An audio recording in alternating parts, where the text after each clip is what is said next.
اعوذ باللہ من الشیطان اللعین الرجیم بسم اللہ الرحمن الرحیم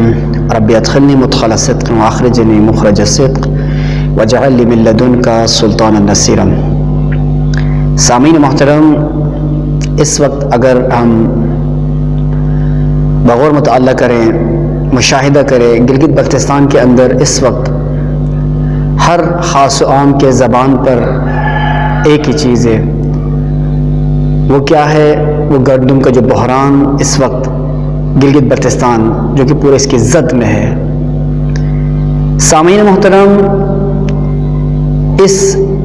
بحران کے اوپر قابو پایا جا سکتا ہے بشرط یہ کہ اگر ہمارے سیاستدان اگر واقعاً اگر مخلص ہو تو اس کا حل انتہائی آسانی کے ساتھ اس کو سولو کر سکتے ہیں، لیکن بدقسمتی سے اس بحران کو بھی سیاست کی نظر بجائے اس کے کہ اس مسئلے کو احسن طریقے سے حل کرے ایک سیاسی حکمت عملی کے تحت، لیکن بدقسمتی کے ساتھ کیونکہ حکومت ہے پی ٹی آئی کی، تو کیا ضرورت پڑی ہے نون لیگ کو، پیپلز پارٹی کو کہ اس گندم کے اس بحران کو حل کرنے کے لیے کوئی ایسا سوچ بچار، ایسی تدبیر کریں، ایسا مشورہ دیں یا ایسا کوئی لاہ عمل طے کریں جس سے اس بحران سے گلگت بلتستان بالخصوص جو اس وقت متاثر ہے، جو سب سے زیادہ افیکٹڈ ہے، وہ ہے غریب طبقہ۔ کیونکہ اگر دیکھیں امیر یا جو جن کی اچھی ایک انکم ہے یا اچھے جن کی مطلب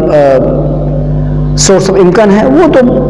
آپ کو پتہ ہے کہ وہ کہیں سے بھی اپنا گزارا کر لیتے ہیں۔ وہ کہتے ہیں کہ ہم روزانہ چاول کھا سکتے ہیں، چاول کھا رہے ہیں یا چاول کھانا پڑ رہا ہے، لیکن غریب کی پہنچ میں چاول تک بھی نہیں ہے۔ اب چاول کے ریٹس معلوم کریں بازار کے اندر، سب سے زیادہ کہنے کا مطلب افیکٹڈ اگر جو ہے وہ ہے غریب طبقہ۔ اگر سیاستدان مخلص ہوتے، سنسیئر ہوتے، جن سے یہ ہر سال جب ہر جو ٹینور ختم ہونے کے بعد الیکشن میں یہ ووٹ مانگنے کے لیے جس خلوص اور جس انکساری کے ساتھ عوام کے پاس جاتے ہیں، اس درد کو محسوس کرنا چاہیے، اور بلا تفریق یہ نہیں کہ کس کی حکومت ہے، کون اس وقت برسر اقتدار ہے، نہ، بلکہ پورے ایک عوام کے لیے مل بیٹھ کر اس کا حل نکالنا چاہیے تھا۔ لیکن بدقسمتی کے ساتھ وہ ان کے اوپر الزام لگا رہے ہیں، نون لیگ والے پی ٹی آئی کی حکومت نااہل ہے، ہم اس کو بحال کر سکتے ہیں، وہ کہہ رہے ہیں کہ نہیں، یہ وفاق سے ہی اس کو جان بوجھ کے کیا جا رہا ہے۔ عزیزان محترم، سامعین قدر، محترم سامعین، غور و فکر کرنے کی ضرورت، خدا را شعور کے اپنے اس لیول کو بلند کریں اور ان افراد کو دیکھیں جو خیانت کر رہے ہیں، چاہے وہ جس شکل کے اندر بھی ہوں گلگت بلتستان کے اندر۔ اس میں ایک احتساب کا، ایک چیک اینڈ بیلنس کا ایک نظام ہونا چاہیے تھا کہ اس وقت اگر وفاق اگر اس میں کٹوتی کر بھی رہا ہے تو جو مل رہا ہے اگر وہ منصفانہ طریقے سے اگر اس کو ڈسٹریبیوٹ کیا جائے مختلف اضلاع کے اندر،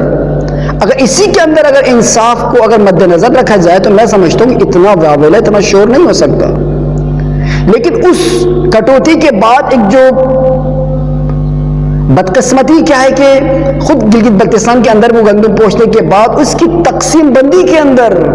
خیانت کی جاتی ہے۔ سپلائر جو ہے، یہ فلورز مالکان جو ہے، یہ فلور ملز جو ہے، یہ خیانت کرتے ہیں، یہ بلیک میں آٹے کو بیچتے ہیں۔ یہ تحقیق شدہ ہماری بات ہے، یہ بلیک میں دیکھتے ہیں، لیکن اس میں پستہ کون ہے پھر آخر میں؟ وہ غریب طبقے،